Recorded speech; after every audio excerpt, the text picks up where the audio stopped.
In the working industry, the most frequent cause of emergency room visits is not falling from heights or heavy machinery accidents. It is hand injuries.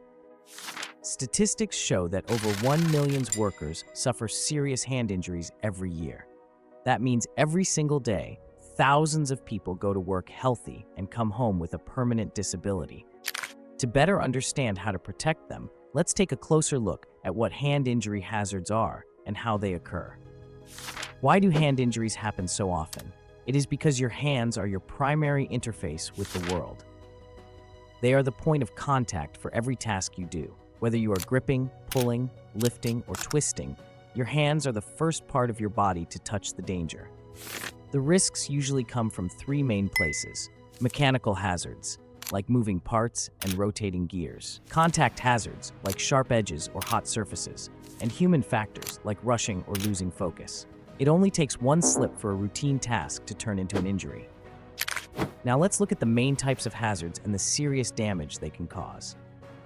First, sharps and cutting hazards. Contact with knives, metal sheets, or broken glass can cause deep cuts. This can sever tendons and nerves, leading to permanent loss of movement in your fingers.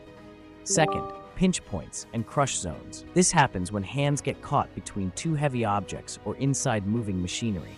This can crush fingers, break bones, or even lead to amputation, losing a finger or hand entirely.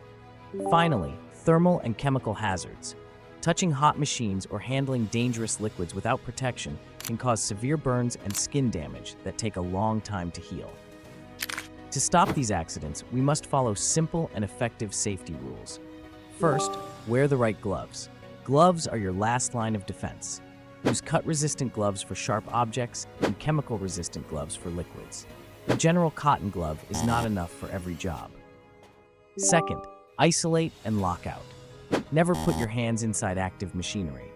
If you need to clear a jam or clean a sensor, you must turn off the power and apply lockout, tag-out procedures first.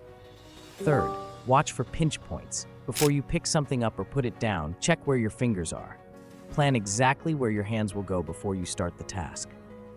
Finally, use the right tool. Don't use your hand as a hammer or a wrench. Using the correct tool keeps your hands away from the danger zone entirely. Hand injuries can happen in a split second, but the pain can last a lifetime. By spotting the hazards early and following these simple steps, we can prevent serious accidents. Protect your hands, stay focused, and help keep the workplace safe for everyone.